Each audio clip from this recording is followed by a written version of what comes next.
आज का ये वीडियो उन सभी लोगों के लिए काफ़ी काम का होने वाला है जो गवर्नमेंट से लोन लेकर अपना बिजनेस शुरू करना चाहते हैं।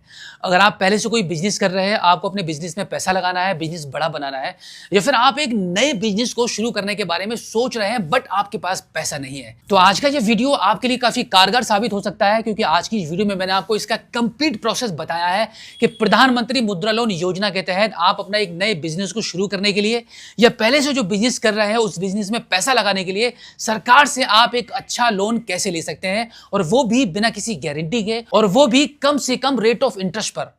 तो आज का ये वीडियो आपके लिए काफी काम का होने वाला है। सारी जानकारी आज की इस वीडियो में मैंने आपको दे दी है कि कैसे आप घर बैठे मोबाइल फोन के माध्यम से ही खुद से ही आप प्रधानमंत्री मुद्रा लोन योजना के लिए अप्लाई करेंगे। उसमें कौन कौन से डॉक्यूमेंट आपको देने होते हैं, क्या क्या कागज आपके पास होने चाहिए, और पहले से आपके पास कौन सा बिजनेस होना चाहिए, और अगर आप एक नए बिजनेस को शुरू कर रहे हैं तो आपको कौन कौन सी डिटेल्स आपको इस अप्लाई करने के दौरान आपको भरनी होती है। इसकी कंप्लीट जानकारी आज की इस वीडियो में मैंने आपको स्टेप बाय स्टेप समझा दी है कि 2026 में अब अगर आपको प्रधानमंत्री मुद्रा लोन योजना के लिए अप्लाई करना होगा तो क्या इसका नया प्रोसेस है, क्या तरीका रहेगा, किस तरीके से आप इसमें अप्लाई कर पाएंगे, इसकी कंप्लीट जानकारी आज की वीडियो में आपको मिल चुकी है।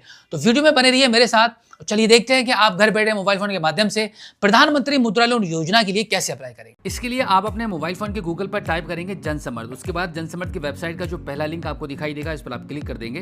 क्लिक करने के बाद कुछ इस प्रकार से जनसमर्थ का पोर्टल आपके मोबाइल फोन की स्क्रीन पर ओपन हो जाएगा, जहां पर आपको सबसे ऊपर दो ऑप्शन मिलते हैं। पहला रहेगा लॉगिन और दूसरा है रजिस्टर। तो अगर आप पहली बार इस पोर्टल पर आए हैं तो सबसे पहले यहाँ पर आपको रजिस्टर वाले बटन पर क्लिक करना है। अब यहाँ पर जनसमर्थ के पोर्टल पर आपको छोटा सा एक रजिस्ट्रेशन करना होता है। अब इसके बाद यहाँ पर आपको सबसे पहले अपना मोबाइल नंबर एंटर करना है। इस कैप्चा कोड को आप यहाँ पे फिल करना है एंड देन यहाँ पे टर्म्स एंड कंडीशन के इस बॉक्स पर टिक करेंगे तो एक पॉपअप जनरेट हो जाएगा। एक्चुअली एक टर्म्स एंड कंडीशन का एक पेज होता है जिसको आपको स्क्रॉल डाउन करना रहता है। सबसे लास्ट में आ जाइए स्क्रॉल डाउन करते हुए। जैसे ही पूरा स्क्रॉल डाउन हो जाएगा तो यहाँ पे ये नेक्स्ट का ये बटन बना हुआ है, ये हाईलाइट हो जाएगा, इस पर आप टिक करेंगे।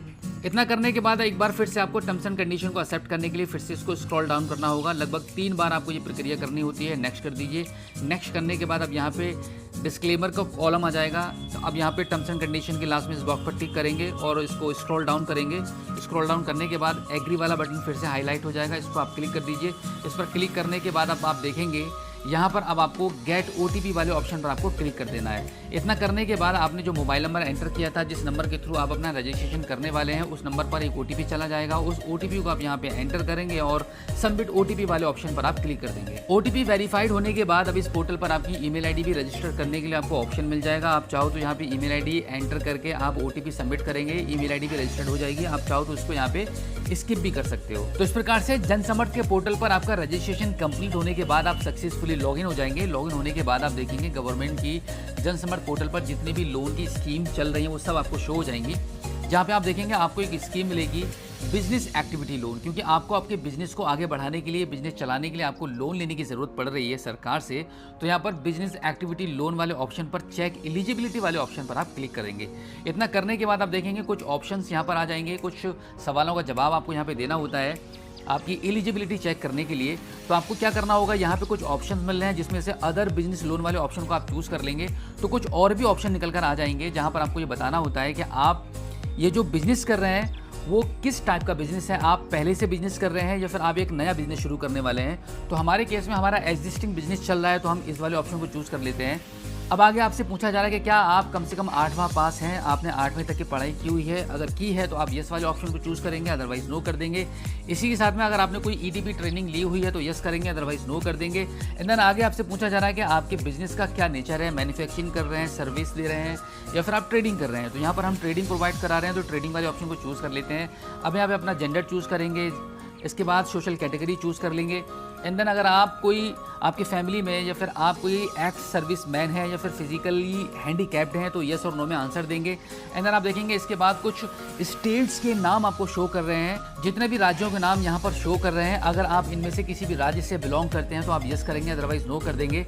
अब इसके बाद आपको ये बताना होता है क्या कोई आप लोन पहले से सरकार से तरुण कैटेगरी में या मुद्रा लोन स्कीम के तहत ले रहे हैं। अगर ले रहे हैं तो यस करेंगे, अदरवाइज नो कर देंगे।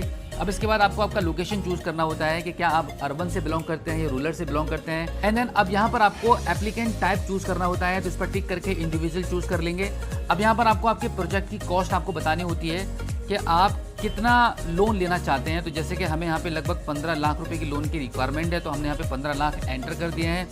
अब इसके साथ में देखो, आप ये तो क्लियर हो गया कि आपका जो प्रोजेक्ट है वो 15 लाख रुपए तक का है। आप 15 लाख रुपए तक अपने बिजनेस में इन्वेस्ट करना चाहते हैं आपके बिजनेस को चलाने के लिए। अब अगले कॉलम में आपको ये बताना होता है कि आपका खुद का पैसा कितना आप इस बिज़नेस में इन्वेस्ट कर रहे हैं, तो यहाँ पर आपको वो बताना होता है। तो यहाँ पर हम अपना अमाउंट टाइप कर देते हैं। लगभग 5.5 लाख रुपए का अमाउंट है हमारे पास इस बिज़नेस में लगाने के लिए। तो हमारे पास जो लोन रिक्वायरमेंट रहेगा वो 9,50,000 रुपये का है, यानी कि मिनिमम हमें 9,50,000 मिल जाते हैं तो हमारे बिज़नेस का काम हो जाएगा। तो अब यहाँ पे कैलकुलेट एलिजिबिलिटी वाले ऑप्शन पर हम क्लिक कर देते हैं। इतना करने के बाद आप देखेंगे यहाँ पर कॉन्ग्रेचुलेशंस का एक मैसेज आपको निकल कर सामने आ जाता है। आप यहाँ पे देख पा रहे हैं कि प्रधानमंत्री मुद्रा लोन योजना आपको बताई गई है। यहाँ पे ऑफर मिल रहा है 9,50,000 रुपये का ऑफर आपको मिल चुका है, जिसका मंथली EMI बनेगा आपका 20,180 रुपये का, और ये लोन टेन्यूर रहेगा आपका 5 साल का। तो 5 साल के लिए आपको ऑफर मिल चुका है। 9,50,000 रुपये के लिए आप एलिजिबल हो चुके हैं। अब इसको आगे प्रोसीड करने के लिए, इस स्कीम में आगे अप्लाई करने के लिए, इसके तहत आपको क्या करना होगा, यहाँ पे प्रोसीड का बटन है, इस पर आप टिक कर देंगे। इस पर क्लिक करने के बाद अब यहाँ पर आपकी रिव्यू, आपकी डिटेल्स का रिव्यू कराया जाता है कि आपने अभी तक जितनी भी डिटेल्स फिल की हैं वो एक बार आप सही से चेक कर लीजिए। इतना करने के बाद अब यहाँ पर आप कंटिन्यू वाले बटन पर क्लिक करेंगे। कंटिन्यू करने के बाद ये थोड़ा सा प्रोसेस करने लगेगा। प्रोसेस होने के बाद आप देखेंगे यहाँ पर आपको मात्र 13 यानी कि 13 स्टेप ही फॉलो करने होते हैं, और आपका यहाँ पे इस स्कीम के तहत आवेदन कंप्लीट हो जाता है और आपके अकाउंट में गवर्नमेंट की तरफ से इतना पैसा आपको भेज दिया जाएगा। अब देखो, यहाँ पर मैं एक और बात मैं आपको क्लियर कर दूं कि इस लोन में गवर्नमेंट से लोन आप लेना चाह रहे हैं तो ये एक लोन कैटेगरी वाली स्कीम है।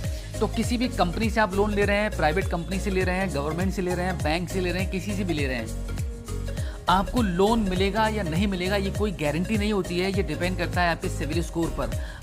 आपने बैंकों के साथ में कैसा लेन देन किया है। अगर आपने कोई EMI पर प्रोडक्ट लिया हुआ है, इससे पहले कभी किसी लोन एप्लीकेशन से, कभी किसी लोन प्राइवेट कंपनी से आपने लोन ले रखा है, तो क्या आपने उसकी रीपेमेंट टाइम पर की थी, कोई किस्त बाउंस हुई थी या नहीं हुई थी, ये सब चीज़ें आपकी यहाँ पे देखी जाती है।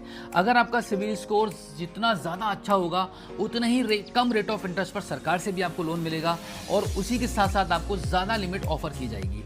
तो अब देखो, हम आगे बढ़ते हैं और आपको बता देते हैं इसमें कौन कौन से डॉक्यूमेंट्स आपको लगाने होंगे। यहाँ पर आपको मात्र कुछ ही डॉक्यूमेंट लगाने होते हैं, जिसमें सबसे मैंडेटरी रहता है आपका आधार कार्ड, पैन कार्ड, उद्यम सर्टिफिकेट, सेल्स डिटेल्स आपको एंटर करनी होती हैं, और साथ ही साथ में आपको आपकी बैंक अकाउंट की डिटेल्स भी एंटर करनी होती हैं। तो सभी डॉक्यूमेंट्स को रेडी कर लीजिए। आधार कार्ड, पैन कार्ड, उद्यम, ये तो आपको अपलोड करने ही होंगे। साथ ही साथ में बाकी की डिटेल्स आपको फिल करनी रहती है। बस कुछ ही मिनट का ये प्रोसेस रहता है। वीडियो आपको लंबा लग सकता है, वीडियो छोड़ के मत जाना, कंप्लीट वीडियो ज़रूर देखना ताकि आपको पूरी हेल्प मिल पाए, और बाई चांस हो सकता है कि भाई आप भी हकदार बन जाएं सरकार से इतना सस्ता लोन लेने के लिए। तो अब हम यहाँ से इसको प्रोसीड कर देते हैं। एक बार फिर से आपको यहाँ पे स्क्रॉल डाउन करना रहता है। स्क्रॉल डाउन कर दीजिए, टर्म्स एंड कंडीशन का ये पेज है। अभी आप इसको नेक्स्ट कर दीजिए।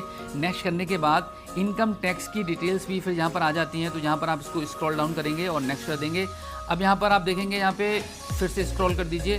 अब उद्यम की डिटेल्स के लिए यहाँ पे कुछ टर्म्स एंड कंडीशन आपको बताई जाती हैं, आप इनको पढ़ सकते हैं। स्क्रॉल डाउन करेंगे, फिर नेक्स्ट कर देंगे। नेक्स्ट करने के बाद फाइनली आपको स्क्रॉल डाउन करके एग्री एंड प्रोसीड वाले बटन पर क्लिक करना है। इतना करने के बाद अब यहाँ पर आपको सबसे पहले अपना पैन वेरिफिकेशन कराना होता है। तो यहाँ पे आप पैन वेरिफिकेशन का ऑप्शन आ चुका है, आइडेंटिटी वेरिफिकेशन होना है। तो यहाँ पे कंप्लीट डिटेल वाले ऑप्शन पर टिक करेंगे। यहाँ पे आपका पैन कार्ड का नंबर एंटर करना है, यहाँ पे आपका डेट ऑफ बर्थ एंटर करना है, यहाँ पर आपका एज पर पैन कार्ड आपका नाम यहाँ पर इस कॉलम में आपको एंटर कर देना है, और फाइनली आपको इसको यहाँ पे सबमिट कर देना है। सबमिट करने के बाद आप देखेंगे यहाँ पे आपका successfully pan card verification complete हो चुका है। अब यहाँ पर आपको आपका उद्यम रजिस्ट्रेशन वेरिफिकेशन करना है, तो उसके लिए आप यहाँ पे कंप्लीट डिटेल वाले ऑप्शन पर आप क्लिक कर देंगे। तो अब यहाँ पर आपका उद्यम रजिस्ट्रेशन नंबर एंटर करेंगे, आपका मोबाइल नंबर एंटर करेंगे और सबमिट कर देंगे। तो आप देख सकते हैं कि प्रोसेसिंग कंप्लीट होते ही यहाँ पे आपका उद्यम सर्टिफिकेट का भी वेरिफिकेशन सक्सेसफुली डन हो चुका है। अब इसके बाद आपको यहाँ पे आपका आधार कार्ड के थ्रू आइडेंटिटी वेरीफाई करानी होती है। तो यहाँ पे आप आधार कार्ड के नंबर को एंटर करेंगे, उसके बाद टर्म्स एंड कंडीशन के इस बॉक्स पर टिक करेंगे और गेट OTP वाले ऑप्शन पर आप क्लिक कर देंगे। अब आपके आधार कार्ड के रजिस्टर मोबाइल नंबर पर एक OTP चला जाएगा, उस OTP को आप यहाँ पे एंटर करेंगे और उसके बाद फाइनली इसको सबमिट कर देंगे। सबमिट करने के बाद आप देखेंगे यहाँ पे आपके आधार कार्ड की डिटेल्स निकल कर आ चुकी है, जैसे कि आपका फोटो, नाम, जेंडर, डेट ऑफ बर्थ और आपका एड्रेस। ये सभी डिटेल्स यहाँ पे वेरीफाई होने के बाद अब आप इसको प्रोसीड कर देंगे। प्रोसीड करने के बाद ये थोड़ा सा प्रोसेस करेगा। प्रोसेस कंप्लीट होने के बाद अब यहाँ पर आपका सेल्स डिटेल्स का ऑप्शन आ जाएगा, यानी कि आपको यहाँ पे ये बताना होता है कि आप जो बिजनेस करने वाले हैं कि क्या उस बिजनेस पर आपका जीएसटी एप्लीकेबल है या नहीं है। तो आप यहाँ पे थर्ड वाले ऑप्शन को चूज़ कर लेते हैं और उसके बाद प्रोसीड करेंगे। प्रोसीड करने के बाद अब आप देखेंगे ये थोड़ा सा प्रोसेसिंग कंप्लीट होने के बाद अब यहाँ पर आपको आपकी सेल्स डिटेल्स एंटर करनी होती है। बिजनेस डिटेल्स में यहाँ पे आप सबसे पहले अपना बिजनेस नेम चूज़ करते हैं। अब यहाँ पे इन डेट ऑफ इनकॉर्पोरेशन में आप जब आपको इस कैलेंडर को ओपन करने के बाद आपको ये बताना होता है कि आप अपने इस बिज़नेस को कब से शुरू कर रहे हैं, कब से चला रहे हैं। इतना करने के बाद अब यहाँ पे सोल प्रोप्राइटरशिप यहाँ पे एंटर्ड रहेगा। अब इसके बाद यहाँ पे आपका स्टेट चूज़ करेंगे, यहाँ पर आपका सिटी चूज़ करेंगे, यहाँ पे आपका पैन कार्ड का नंबर आ रहा है। एंड देन यहाँ पे नंबर ऑफ कस्टमर्स कितने विजिट हो जाते हैं आपकी शॉप पर वो आपको यहाँ पे टोटली बताने होते हैं। अब अगले कॉलम में आपको यहाँ पे highest sales to one customer, एक कस्टमर से आपकी कितनी सेल हो जाती है वो यहाँ पर आपको मेंशन करना होता है। इतना करने के बाद इसके अगले कॉलम में आप आ जाएंगे जो कि है monthly sales of last 12 month, पिछले 12 महीने में आपके बिजनेस में कितनी सेल्स हुई है वो सब यहाँ पर इन सभी कॉलम्स में आपको अमाउंट भर के एंटर करना होता है। अब देखो यहाँ पर एक बात मैं आपको बता दूं कि अगर आपका एक नया बिजनेस है और आपकी अभी तक कोई भी सेल नहीं हुई है तो आप यहाँ पर सभी कॉलम में 0 अमाउंट को फिल करके भी आप इसको प्रोसीड कर सकते हैं। प्रोसीड करने के बाद अब आपका अगला ऑप्शन आ जाता है इनकम डिटेल्स का, जहां पर आपको आपकी फाइनेंशियल डिटेल्स को एंटर करना होता है। अगर आपने पहले कभी आईटीआर फिल किया हुआ होगा लास्ट फाइनेंशियल ईयर में तो यहाँ पर आपकी डिटेल्स हो सकता है कि ऑलरेडी फिल यहाँ पर आपको दिखाई दें, अदरवाइज आप यहाँ पे इनको मैनुअल भी फिल कर सकते हैं। तो देखो यहाँ पे सबसे पहले नेम ऑफ एंटिटी में आपका बिजनेस नेम एंटर करेंगे, यहाँ पे आपका पैन कार्ड का नंबर एंटर करेंगे और डेट ऑफ इनकॉर्पोरेशन में आप इस बिजनेस को कब से चला रहे हैं वो डेट आप यहाँ पे एंटर कर देंगे। इसके बाद फाइनेंशियल डिटेल्स में 2024-25 की आपको सभी पर्टिकुलर डिटेल्स आपको यहाँ पे एंटर करनी होती हैं, जैसे कि sales, net profit, inventory, receivable from debtors, payable to creditors और इसी के साथ में investment in plant, machinery, equipment में आपका कितना इन्वेस्टमेंट हुआ है वो सब आप यहाँ पे एंटर करेंगे। एंड देन नेट वर्थ आपके एंटर करेंगे, टोटल एसेट्स एंटर करेंगे, टोटल लायबिलिटीज एंटर करेंगे एंड देन फाइनली इसको प्रोसीड कर देंगे। अब यहाँ पे ये थोड़ा सा प्रोसेस करने लगेगा। आपकी जो इनकम डिटेल्स हैं वो आपकी सबमिट हो चुकी हैं। अब यहाँ पे ये प्रोसेसिंग कंप्लीट हो जाने दीजिए। प्रोसेसिंग कंप्लीट होते ही आप यहाँ पे देखेंगे बैंक अकाउंट डिटेल्स का ऑप्शन निकलकर सामने आ जाएगा। अब यहाँ पर आपको 2 ऑप्शन मिल रहे हैं, जिसमें सबसे पहला ऑप्शन रहेगा अपलोड बैंक स्टेटमेंट और दूसरा है वेरीफाई अकाउंट। तो देखो अगर आप पहले वाले ऑप्शन को चूज कर लेते हो अपलोड बैंक स्टेटमेंट वाले को, तो यहाँ पर आपको मैनुअली आपका जो बैंक अकाउंट है अपलोड करना होता है। और अगर आप अकाउंट वेरीफाई को चूज कर लोगे, वेरीफाई अकाउंट वाले ऑप्शन को चूज कर लोगे तो आपका ये सारा काम ऑनलाइन ही हो जाएगा। तो हम सेकंड वाले वेरीफाई अकाउंट वाले ऑप्शन को चूज कर लेते हैं। अब यहाँ पर आप सबसे पहले अकाउंट होल्डर नेम को एंटर करेंगे, उसके बाद अकाउंट सिंस कब से आपका अकाउंट चल रहा है वो आप डेटा एंटर कर लेंगे। एंड देन यहाँ पे आपके बैंक अकाउंट का नंबर एंटर करेंगे। दोबारा से यहाँ पे आपके बैंक अकाउंट का नंबर को एंटर करके कंफर्म करेंगे। यहाँ पे आपका अकाउंट टाइप चूज कर लेंगे कि आपका अकाउंट करंट है कि सेविंग है। एंड देन यहाँ पे आपके अकाउंट का IFSC कोड एंटर करके सभी डिटेल्स प्रॉपर सही तरीके से एंटर करके फाइनली इसको वेरीफाई करेंगे। वेरीफाई करने के बाद आप देखेंगे कुछ इस प्रकार से आपका जो बैंक अकाउंट है वो वेरीफाइड हो जाएगा। उसके बाद आपका जो अगला ऑप्शन आता है वो बिजनेस डिटेल्स का आ जाएगा। अब यहाँ पर आपको क्या करना है, आपकी बिजनेस डिटेल्स को एंटर करना है। यहाँ पर आपको सबसे पहले बताना है नंबर ऑफ एम्प्लॉय, कि आपके जो फर्म है, आपका जो बिजनेस है उस पर आपके साथ कितने लोग काम करते हैं वो आप चूज़ कर लेंगे। एंड देन ऑपरेटिंग सिंस पर आप क्लिक करेंगे तो कब से आप इस बिज़नेस को कर रहे हैं वो डेट या वो ईयर आप यहाँ से चूज़ कर लेंगे। उसके बाद मंथ कौन सा था वो चूज़ कर लेंगे। एंड देन बिजनेस एड्रेस यहाँ पर आपको एंटर करना होता है, जिसमें आपका बिजनेस प्राइमिसेस वाले ऑप्शन पर टिक करेंगे तो आप खुद की जगह पर काम कर रहे हैं या रेंटेड है तो आप वो चूज़ कर लेंगे। एंड देन यहाँ पे जो एड्रेस आप देख रहे हैं यहाँ पे प्राइमिसेस का जो पूरा एड्रेस है आपको फिल करना होता है। जितने भी कॉलम आपके फिल नहीं है वो सभी कॉलम्स को आप फिल करेंगे, अच्छे से फिल कर देंगे। आपका एड्रेस आधार कार्ड के मुताबिक या जो जिस लोकेशन पर आपका बिजनेस चल रहा है वो पूरा एड्रेस आप यहाँ पे एंटर करेंगे। आपके एड्रेस को फिल करने के बाद अब आपका अगला ऑप्शन आ जाता है कि आपसे पूछा जा रहा है कि क्या आपके पास कोई पेंशन प्लान है या फिर आपने कोई इंश्योरेंस स्कीम ले रखी है। अगर ले रखी है तो यस करेंगे, अदरवाइज नो कर देंगे। एंड देन इसके जस्ट नीचे आपको यहाँ पे आपको पूछा जा रहा है कि do you have local access to labour, मतलब आपके पास क्या कोई लोकल में आपके पास लेबर का इंतज़ाम है और या फिर रॉ मटेरियल परचेस करने के लिए आपको ये सारी सुविधाएं आपको लोकल में आपको मिल जाती हैं। तो इस वाले ऑप्शन पर आप टिक करेंगे तो यहाँ पर आपको कुछ ऑप्शन मिल रहे हैं जिसमें से कोई एक ऑप्शन आपको चूज़ करना होता है। तो इसमें सबसे पहले वाले ऑप्शन को आप चूज़ कर लेंगे। अब इसके बाद यहाँ पे प्रोप्राइटर डिटेल्स आपको एंटर करनी होती हैं। रिलेशनशिप टाइप में प्रोप्राइटर ही रहेगा, यहाँ पे ऑनरशिप में 100% ही रहेगा। सैल्यूटेशन वाले ऑप्शन पर टिक करेंगे तो यहाँ पे आप अपना टाइटल चूज़ कर लेंगे। उसके बाद आपका नाम आ जाएगा। एंड देन यहाँ पे आपका जो नाम आ रहा है वहाँ से आप सबसे लास्ट में देखेंगे फर्स्ट नेम एंटर करना है, मिडिल नेम एंटर करना है और लास्ट नेम एंटर करना है। तो यहाँ पे आपके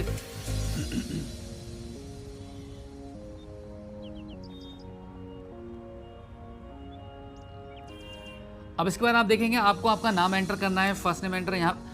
अब इसके बाद आप देखेंगे यहाँ पर आपको आपका नाम एंटर करना होगा, फर्स्ट नेम, मिडिल नेम और लास्ट नेम एंटर कर देंगे, फादर नेम एंटर करेंगे, जेंडर चूज कर लेंगे, मोबाइल नंबर और ईमेल आईडी एंटर कर देंगे, डेट ऑफ बर्थ ऑलरेडी यहाँ पे फिल रहेगी, रेजिडेंस स्टेटस में इंडिया ही टाइप रहेगा। यहाँ पे आपका पैन कार्ड का नंबर पहले से आ रहा है। अब यहाँ पे एजुकेशन स्टेटस को आपको चूज़ करना होगा कि आप कितने पढ़े लिखे हैं, वो आप यहाँ पे चूज़ कर लेंगे। उसके बाद यहाँ पे टोटल एक्सपीरियंस कितना है आपको आपके बिजनेस का, वो आप चूज़ कर लेंगे। एंड देन यहाँ पे नेट वर्थ आपको टाइप करनी होती है आपके बिजनेस की। एंड देन यहाँ पे उसके बाद आप लास्ट में आ जाएंगे एड्रेस एज पर आधार कार्ड। अब यहाँ पर आपको आपका एड्रेस जो है एज पर आधार कार्ड आपको यहाँ पे मेंशन करना रहता है। ये सब करने के बाद अब यहाँ पे main proprietor, partner, director details पर आप आ जाएंगे। अब यहाँ पे मेन प्रोपरेटर वाले इस पहले वाले कॉलम में आप टिक करेंगे तो आपका नाम चूज कर लेंगे। इसके बाद असिस्ट फॉर इनकम टैक्स वाले ऑप्शन पर टिक करके नॉट असिस्ट वाले ऑप्शन को चूज कर लेंगे। एंड देन यहाँ पे हैव लाइफ इंश्योरेंस पॉलिसी, क्या आपके पास कोई इंश्योरेंस है या नहीं है, तो आप नो पे टिक करेंगे। अगर होगा तो यस कर लेंगे, अदरवाइज नो कर देंगे। सोशल कैटेगरी में आपका जनरली रहेगा। अब इसके बाद यहाँ से आपको आपका मैरिटल स्टेटस चूज करना होता है, तो जो भी आपका मैरिटल स्टेटस है वो आप यहाँ से चूज कर लेंगे। एंड देन यहाँ पे स्टेटस ऑफ हाउस वाले ऑप्शन पर टिक करेंगे, तो आपका खुद का घर है या रेंटेड है, किसके साथ रह रहे हैं। इनमें से काफ़ी सारे ऑप्शंस हैं, जो भी ऑप्शन आपको सूटेबल लगता है उसको आप चूज कर लेंगे।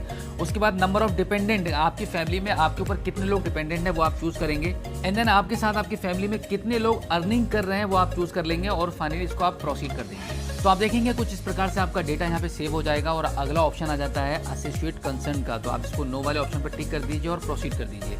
प्रोसीड करने के बाद ये थोड़ा सा प्रोसेस करता है। उसके बाद आपको एक बार फिर से यहाँ पे आपको बिजनेस लोन डिटेल्स एंटर करनी होती हैं, जिसमें आपको ये क्लियर करना होता है डिटेल्स ऑफ मशीनरी इक्विपमेंट के बारे में कि आपकी इंडस्ट्री क्या है, सेक्टर कौन सा है, सब सेक्टर क्या है, ये सभी डिटेल्स आपको प्रॉपर फिल कर देनी है। इसके बाद आपका अगला सेक्शन आता है लोन डिटेल्स का, जहां पर आपको बताना होता है कि भाई लोन लेने का पर्पस आपका क्या है, वर्किंग कैपिटल है या असिस्ट एक्विजिशन है। तो यहाँ पे वर्किंग कैपिटल वाले ऑप्शन को हम चूज़ कर लेते हैं। आपने 9,50,000 रुपये के लिए अप्लाई किया था, तो लोन अमाउंट जितना भी आपको रिक्वायर्ड है वो यहाँ पे आपको लिखा हुआ आ जाएगा। ऑन कंट्रीब्यूशन आपका खुद का कितना पैसा आप लगाना चाह रहे हैं वो यहाँ पर आप देख सकते हैं। साथ ही साल में प्रोजेक्टेड सेल आपको कितनी है वो आप यहाँ पे चूज़ करेंगे या टाइप कर देंगे। इस प्रकार से ये सभी डिटेल्स को एंटर करने के बाद अगला ऑप्शन आता है monthly sales and expenses details का, क्या आपकी सेल्स कितनी होती है और एक्सपेंसेस आपके कितने होते हैं। तो जो भी ऑप्शन यहाँ पर आप देख पा रहे हैं, जितने भी ऑप्शंस आपको मिल रहे हैं देखने के लिए, तो यहाँ पर उन सभी कॉलम में आप average monthly sales, average monthly cost of raw material, average monthly of raw wages, drawing of sustenance और अदर एक्सपेंसेस, इस प्रकार के जितने भी कॉलम्स यहाँ पे आ रहे हैं उन सभी को आप अपने अनुसार फिल कर देंगे। उसके बाद आप यहाँ पे प्रोसीड करेंगे। अब इसके बाद आप देखेंगे आपके मोबाइल फ़ोन की स्क्रीन पर अगला ऑप्शन क्रेडिट डिटेल्स का निकल कर आ जाता है कि आपके ऊपर कितने लोन चल रहे हैं, कितना अमाउंट ड्यू है, कितने क्रेडिट कार्ड्स आप यूज़ कर रहे हैं, उसमें अमाउंट कितना ड्यू है, कितना आपको अभी पे करना बाकी है, वो सभी डिटेल्स यहाँ पे निकल कर सामने आ जाती हैं। अब यहाँ पे आप देखेंगे ओवर ड्यूज़ के जितने भी ऑप्शंस आपको मिल रहे हैं, इन सभी में आपके ऊपर जितना जितना ओवर ड्यूज़ है उस अमाउंट को आप यहाँ पे एंटर करके फाइनली इसको आप प्रोसीड करेंगे। अब इसके बाद अगला ऑप्शन आप देखेंगे अपलोड डॉक्यूमेंट्स का आ जाएगा, जहाँ पर आपको केवाईसी डॉक्यूमेंट्स वाले ऑप्शन पर आपको टिक करना है। इनमें से कोई एक ऑप्शन आपको चूज़ कर लेना है। जैसे कि हम केवाईसी पैन के थ्रू कर रहे हैं तो हम केवाईसी पैन वाले ऑप्शन को चूज़ कर लेते हैं और यहाँ पे अपलोड वाले ऑप्शन पर क्लिक करके हम अपने पैन कार्ड की फोटोकॉपी को अपलोड करेंगे। पैन कार्ड अपलोड करने के बाद अब आगे आप देखेंगे कुछ और भी ऑप्शंस आ रहे हैं, जैसे लाइट बिल है, मशीनरी इक्विपमेंट डिटेल्स का, कोई आपके पास सर्टिफिकेट है, कोई डॉक्यूमेंट्स है वो आप अपलोड कर सकते हैं, ट्रक लाइसेंस अपलोड कर सकते हैं, शॉप का कोई आपके पास सर्टिफिकेट है वो भी आप अपलोड कर सकते हैं। और इसके बाद अब जो अगला ऑप्शन आ रहा है वो है उद्यम सर्टिफिकेट। ये सर्टिफिकेट तो अपलोड करना आपके लिए काफ़ी मैंडेटरी है, तो अभी हम यहाँ पे उद्यम सर्टिफिकेट को अपलोड कर देते हैं। इस प्रकार से आपका यहाँ पे उद्यम सर्टिफिकेट अप्लाई हो जाएगा। अब आगे आपके पास अगर आपका कास्ट सर्टिफिकेट है तो वही अपलोड कर पाएंगे। इसके बाद स्टैट्यूटरी डॉक्यूमेंट्स अगर कोई है आपके पास वो भी अपलोड कर देंगे, अदरवाइज आप इसको खाली छोड़ दीजिए। इस प्रकार से सभी जरूरी डॉक्यूमेंट्स को अपलोड करने के बाद फाइनली आप इसको प्रोसीड करेंगे। प्रोसीड करने के बाद ये थोड़ा सा प्रोसेस करेगा। उसके बाद आप देखेंगे यहाँ पे एप्लीकेशन आपका कंप्लीट होने वाला है। अब आप एक बार इसको देख लीजिए। आप चाहो तो व्यू वाले ऑप्शन पर क्लिक करके अपने एप्लीकेशन को एक बार सही से देख सकते हैं। अदरवाइज अगर आपको लगता है कि सभी डिटेल्स अपने प्रॉपर सही से अपडेट कर दी हैं, आपने सही से सब कुछ फिल किया है, तो आप यहाँ पे फाइनली इसको सबमिट एप्लीकेशन वाले ऑप्शन पर आप टिक करेंगे तो ये थोड़ा सा प्रोसेस होने लगेगा। प्रोसेसिंग कंप्लीट होने वाली है, कुछ ही सेकंड यहाँ पे प्रोसेसिंग चलती है। इसको प्रोसेसिंग हो जाने दीजिए। बिल्कुल भी अब आपको स्क्रीन पर कुछ भी टच नहीं करना है, कुछ भी छेड़छाड़ नहीं करनी है। आपका ये प्रोसेसिंग हो रही है, एप्लीकेशन फाइनली आपका सबमिट हो रहा है। प्रोसेसिंग कंप्लीट होने के बाद आप देख सकते हैं कॉन्ग्रेचुलेशंस का मैसेज आपको मिल चुका है। डिजिटली अप्रूवल के लिए अदर बैंक्स के ऑफर आपको मिल रहे हैं। आप यहाँ पे देख सकते हैं कि यूनियन बैंक ऑफ इंडिया ने 11.25% के हिसाब से जो इंटरेस्ट रेट आपको यहाँ पे शो कर रहा है, 5,41,000 रुपये का ऑफर दिया है। इसी के साथ में इंडियन बैंक ने 10.9% के हिसाब से 1,35,000 रुपये का आपको ऑफर मिल रहा है। इसी प्रकार से और भी बैंक यहाँ पे आ रहे हैं। बैंक ऑफ इंडिया आ रहा है, डिजिटल अप्रूवल यहाँ पर आपको मिलेगा लगभग 10% रेट ऑफ इंटरेस्ट के हिसाब से 3 साल के लिए 1,59,000 रुपये यहाँ पे ऑफर हो रहे हैं। इसी के साथ में अगर हम बात करें डिजिटल अप्रूवल के साथ में state bank of India, state bank of India का नाम आते ही ये बहुत बड़ी बात हो जाती है। यहाँ पे 12% के रेट ऑफ इंटरेस्ट के अकॉर्डिंग यहाँ पे 7 सालों के लिए आपको 4,80,000 रुपये का यहाँ पे ऑफर मिल रहा है। इसी के हिसाब से और भी बैंक यहाँ पर आपको दिख रहे हैं। आपको जितने भी ऑफर यहाँ पर आपको दिख रहे हैं, आप अपने अमाउंट के अनुसार, आप अपने रेट ऑफ इंटरेस्ट के अनुसार आप इनमें से कोई भी बैंक आप चूज कर सकते हैं डिजिटल अप्रूवल के लिए। लगभग यहाँ पे सभी बैंक आपको डिजिटल अप्रूवल प्रोवाइड करा रहे हैं, आपको बैंक जाने की बिल्कुल भी ज़रूरत नहीं पड़ेगी। तो यहाँ पर देखो हमें ज़्यादा लोन अमाउंट चाहिए, बट अगर हम देखते हैं तो स्टेट बैंक ऑफ इंडिया हमें इस ऑफर में सबसे ज़्यादा अमाउंट ऑफर कर रहा है, बट यहाँ पे थोड़ा सा वो रेट ऑफ इंटरेस्ट भी ज़्यादा ले रहे हैं, बट ये 7 सालों के लिए है। जैसे कि अभी हमें ज़्यादा अमाउंट की ज़रूरत है, हमें एक बड़ा अमाउंट चाहिए, तो इसके लिए हम 4,80,000 रुपये को सेलेक्ट करेंगे स्टेट बैंक ऑफ इंडिया के साथ 12% रेट ऑफ इंटरेस्ट के साथ 7 सालों के लिए। तो सिलेक्ट ऑफर वाले ऑप्शन पर हम टिक कर देते हैं। अब इसको कंफर्म करने के लिए यस वाले ऑप्शन को चूज कर लेंगे। अब ये थोड़ा सा प्रोसेस करेगा, इसको प्रोसेस हो जाने दीजिए। अब यहाँ पे आपको बैंक चूज करने के लिए बोला जाएगा, तो अब आप सिलेक्ट स्टेट वाले ऑप्शन पर आप टिक करेंगे तो यहाँ से आपके भारत के सभी स्टेट्स के नाम आ जाएंगे। तो आप अब यहाँ से अपना स्टेट चूज कर लीजिए, जो भी आपका स्टेट है वो चूज करेंगे। उसके बाद ये थोड़ा सा प्रोसेस करेगा। अब यहाँ पे आपका डिस्ट्रिक्ट या सिटी आप चूज करेंगे, तो आपको जो भी डिस्ट्रिक्ट पड़ता है, सिटी पड़ता है, वो आप यहाँ से चूज कर लीजिएगा। डिस्ट्रिक्ट चूज करने के बाद अब आप देखेंगे आपके डिस्ट्रिक्ट में जितने भी स्टेट बैंक ऑफ इंडिया के ब्रांचेस होंगे वो सब यहाँ पर निकलकर सामने आ जाती हैं। अब आप यहाँ पे ये देख लीजिए कि आपके एरिया में इनमें से कौन सा ब्रांच है, उस ब्रांच को आप यहाँ पे सिलेक्ट करेंगे। तो हमें हमारा ब्रांच मिल चुका है, तो हम यहाँ पे सिलेक्ट वाले ऑप्शन पर क्लिक कर लेते हैं। सिलेक्ट पर क्लिक करने के बाद अब ये थोड़ा सा प्रोसेस करेगा, इसको प्रोसेस कंप्लीट हो जाने दीजिए। उसके बाद आप देखेंगे प्रधानमंत्री मुद्रा लोन योजना के मुताबिक आपको 4,80,000 रुपये का ऑफर मिल रहा है 7 सालों के लिए। आप यहाँ पर आपका ब्रांच का नाम निकल कर आ चुका है, ब्रांच कोड आ चुका है, IFSC कोड आ चुका है, ब्रांच का एड्रेस आपका आ चुका है निकल कर। अब देखो यहाँ पे आपका डिजिटल अप्रूवल लेटर लेने के लिए आप डाउनलोड वाले ऑप्शन पर आप क्लिक करेंगे। तो इस प्रकार से आपका डिजिटल लेटर ओपन होने के बाद आप देखेंगे सबसे ऊपर जनसम्मत लिखा हुआ होगा, फिर उसके नीचे कांग्रेचुलेशन लिखा हुआ है, आपके फर्म का नाम लिखा हुआ होगा, एंड देन आप देखेंगे यहाँ पे आपको सब डिटेल्स आपको देखने के लिए मिल जाती है कि कितना लोन अमाउंट आपको ऑफर हो रहा है, रेट ऑफ इंटरेस्ट क्या है, लोन टेन्योर क्या है, प्रोसेसिंग फीस कितनी आपसे लगने वाली है, साथ ही साथ में branch code, IFSC code, branch address और कॉन्टैक्ट डिटेल्स, ये सभी प्रकार की डिटेल्स यहाँ पर आपको देखने के लिए मिल जाती हैं।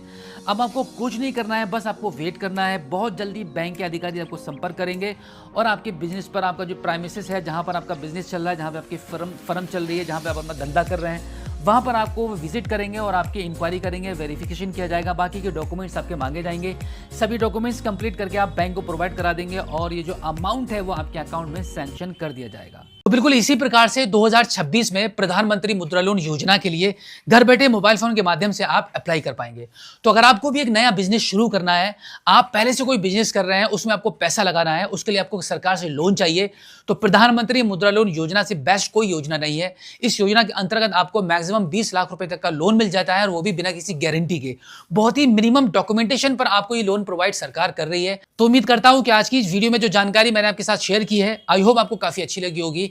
प्रधानमंत्री मुद्रा लोन योजना की स्कीम में कैसे लोन के लिए अप्लाई करते हैं, कंप्लीट प्रोसेस बताया है, आपको पूरा प्रोसेस समझ आ गया होगा। तो अगर आपको इस योजना में अप्लाई करने के दौरान कहीं कोई मुश्किल लगती है, कोई परेशानी सामने आती है, तो इस वीडियो के कमेंट सेक्शन में आप हमें लिखकर जरूर बताइएगा। तो फिलहाल आज की इस वीडियो में इतना ही। मिलते हैं आपसे किसी और एक अगली वीडियो में एक नई जानकारी के साथ, एक नई अपडेट के साथ और एक नए जोश के साथ। तब तक के लिए जय हिंद।